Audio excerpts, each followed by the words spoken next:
अस्सलाम वालेकुम। आज की इस वीडियो के अंदर हम बेसिकली एक्जिमा के बारे में बात करेंगे। एक्जिमा क्या होता है, क्या इसके साइन एंड सिम्टम्स है, क्या नेचुरल रेमेडीज है जिनसे हम एक्जिमा को क्योर कर सकते हैं। तो सबसे पहले बात कर लीजिए कि एक्जिमा होता क्या है। एक्जिमा में बेसिकली ये होता है कि जो स्किन में एक स्पेसिफाई पार्ट होता है ना, वहाँ पे एलर्जी हो जाती है। एक एलर्जी ही की टाइप है जो एक्जिमा होता है। एक स्पेसिफाई पार्ट में एलर्जी हो जाती है, वहाँ पे ब्लड क्लॉट्स बनना शुरू हो जाते हैं और वहाँ पे इचिंग होना शुरू हो जाती है। जो फ्लो ऑफ ब्लड है वो बहुत ज़्यादा कम हो जाता है, डिहाइड्रेशन हो जाती है।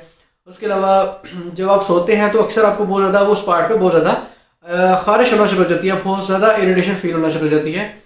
इसके अलावा बात कर लीजिए तो एक्जिमा होता क्यों है। एक्जिमा बेसिकली या तो आपको इनहेरिटेड हो सकता है, यानी कि आपके पेरेंट्स से आपको ट्रांसफ़र हो सकता है।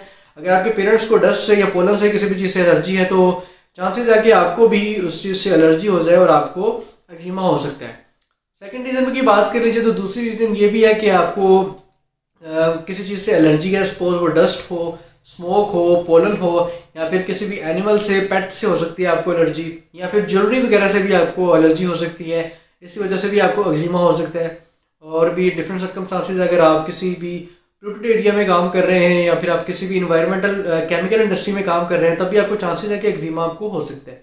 एक्जिमा बेसिकली इसकी जो सबसे मेजर जो रीज़न है वो ये है कि इसमें बेसिकली आपकी जो स्किन की आउटर लेयर है ना, वो डैमेज हो जाती है। उससे जो प्रोटेक्शन का काम कर रही होती है वो डैमेज होती है। वो बेसिकली जो आउटर लेयर होती है वो बेसिकली आपको पता है कि जो फॉरेन पार्टिकल्स होते हैं, जो पैथोजेंस होते हैं, जो बैक्टीरिया वगैरह हमारी बॉडी में एंटर्स करता है, तो वो उसके अगेंस्ट फाइट करती है या उसे बॉडी में एंटर नहीं होने देती है ताकि हमारी बॉडी को प्रोटेक्ट किया जा सके। बट इन केस में जब एक्जिमा होता है तो वो जो लेयर है, आउटर लेयर, वो डैमेज हो जाती है, जिसकी वजह से जो फॉरेन पार्टिकल है वो बॉडी में एंटर होता है और फौरी तौर पर वहाँ पर एलर्जी काज कर देता है।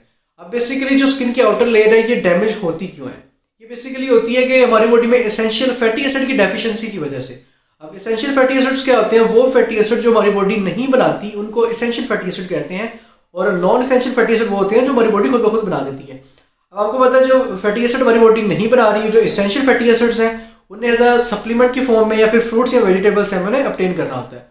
बट इन अ केस की फॉर्म में अगर हम प्रॉपर डाइट का ख्याल नहीं रखते हैं, हमें फैटी एसिड की डेफिशिएंसी होती है, तो हम डेफिनेटली एक्जिमा का शिकार हो सकते हैं। फैटी एसिड की बात करी जाए तो फैटी एसिड इसमें बेसिक नंबर पे आता है GLA, गैमा लाइनोलेनिक एसिड। जो गैमा लाइनोलेनिक एसिड है, ये इसकी डेफिशिएंसी होने से आपकी जो आउटर लेयर है जो कि प्रोटेक्शन का काम कर रही है वो डैमेज हो जाती है, वीक हो जाती है, रप्चर्ड हो जाती है, जिसकी वजह से फॉरेन पार्टिकल बॉडी में एंट्रेंस करता है और एक्जिमा काज कर देता है। तो इसलिए हमें GLA का प्रॉपर ख्याल रखना चाहिए। उसके अलावा ALA भी इंपॉर्टेंट होता है, अल्फा लाइनोलेनिक एसिड। ये स्टिफनेस वगैरह या फिर इन्फ्लामेशन को कम करने के लिए होता है।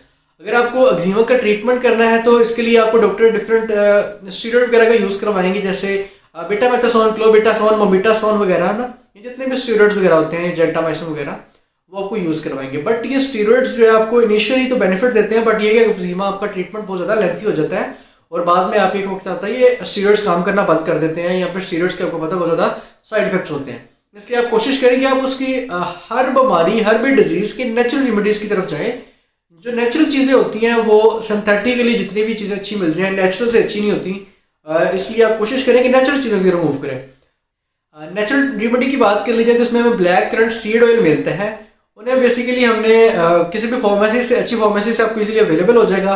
ऑनलाइन इन हब फार्मेसी या फिर और भी डिफरेंट वेबसाइट्स हैं जहाँ से आप इसे ऑर्डर कर सकते हैं और आप इन्हें यूज़ कर सकते हैं। इनके बहुत मैजिकल इफेक्ट्स होते हैं। या फौरी तौर पे उस स्पेसिफाई पार्ट में दिन में 2 दफ़ा इस्तेमाल करें, 4 से 5 ड्रॉप उस स्पेसिफाई पार्ट पे लगाएं और चांसेस है कि बहुत जल्द आप एक्जिमा से क्योर कर सकते हैं। तो आपको डेफिनेटली एसेंशियल फैटी एसिड में ब्लैक करंट सीड ऑयल को प्रेफरेंस करता हूँ कि आप वो यूज़ करें।